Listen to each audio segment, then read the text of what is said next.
3 minutes తాజా ఖబర్. Kumbh Mela star గా social మీడియాలో వైరల్ అయిన మోనాలిసా భోస్లే వివాహ వివాదం మరింత సంక్లిష్టంగా మారింది. ఈ కేసులో మోనాలిసాను అరెస్టు చేయవద్దని కోర్టు ఆదేశాలు ఉన్నాయని కొచ్చి నగర పోలీసులు స్పష్టం చేశారు. బాలీవుడ్ నటుడు అమీర్ ఖాన్ నిర్మాణ సంస్థ అమీర్ ఖాన్ ప్రొడక్షన్స్ నుంచి వస్తున్న తాజా చిత్రం ఏక్ దిన్ అమీర్ ఖాన్ తనయుడు జునైద్ ఖాన్, సాయి పల్లవి జంటగా నటించిన ఈ సినిమా ట్రైలర్ తాజాగా విడుదలైంది. మహారాష్ట్రలోని ముంబై నాగపూర్ సమృద్ధి మహామార్గ్పై మరో ఘోర ప్రమాదం చోటు చేసుకుంది. ఈ దుర్ఘటనలో నాసిక్కు చెందిన వివాదాస్పద ఆధ్యాత్మిక గురువు అశోక్ ఖారత్ సన్నిహితుడు, ఆయన భార్య అక్కడికక్కడే ప్రాణాలు కోల్పోయారు.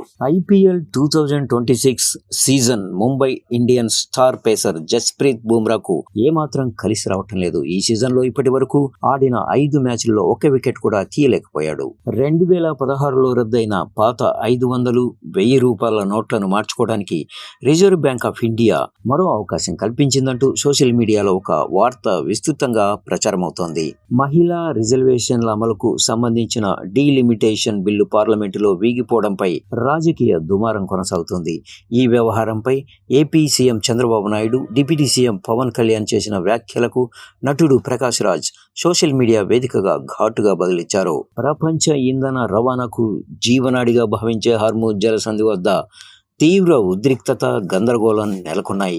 ఇజ్రాయెల్, లెబనాన్ మధ్య కాల్పుల విరమణ ఒప్పందం కుదరడంతో హార్ముజ్ జలసంధిని తెరుస్తున్నట్లు ఇరాన్ విదేశాంగ మంత్రి అబ్బాస్ అరాఘ్రే శుక్రవారం ప్రకటించారు. విజయ్ దేవరకొండ తన అభిమానులకు అదిరిపోయే అప్డేట్ ఇచ్చారు. తన తర్వాతి సినిమాను అధికారికంగా ప్రకటించారు. యువ దర్శకుడు షౌరీన్ దర్శకత్వంలో ఈ చిత్రం తెరకెక్కనుంది. ఈ విషయాన్ని విజయ్ తన ఇన్స్టాగ్రామ్ ఖాతా ద్వారా వెల్లడిస్తూ ఓ ఆసక్తికరమైన పోస్టర్ను కూడా పంచుకున్నారు. TCS నాసిక్ వేధింపుల కేసులో ప్రధాన నిందితురాలైన నిదా ఖాన్ ఆచూకీ వ్యవహారం ఉత్కంఠ రేపుతోంది. ఆమె భర్త స్వయంగా ఆచూకీ చెప్పినప్పటికీ పోలీసుల రాకను పసిగట్టిన నిదా ఖాన్ అక్కడి నుంచి పరారైపోయింది. శరీరానికి విశ్రాంతి, స్వస్థత, నూతన ఉత్తేజం అందించడంలో నిద్ర అత్యంత కీలక పాత్ర పోషిస్తుందని ఎన్నో అధ్యయనాలు స్పష్టం చేశాయి.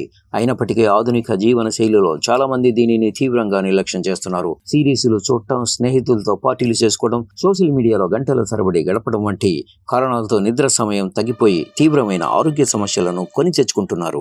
బంగ్లాదేశ్ తో జరగనున్న 2 మ్యాచ్ల టెస్ట్ సిరీస్ కోసం పాకిస్తాన్ క్రికెట్ బోర్డు 16 మంది సభ్యులతో కూడిన జట్టును ప్రకటించింది. షాన్ మసూద్ కెప్టెన్ గా వ్యవహరిస్తున్న ఈ జట్టులో 4 కొత్త ఆటగాళ్లకు తొలిసారిగా అవకాశం కల్పించారు. ICC వరల్డ్ టెస్ట్ ఛాంపియన్షిప్ లో భాగంగా ఈ సిరీస్ జరగనుంది. చైనాలోని గ్యాంగ్ డాక్ ప్రావిన్స్ లో ఒక వింత ఘటన చోటు చేసుకుంది. ఒక మహిళ తన అపార్ట్మెంట్ బాల్కనీ నుంచి పెద్ద మొత్తంలో నగదును కిందకు విసిరేయడం సంచలనం సృష్టిస్తోంది.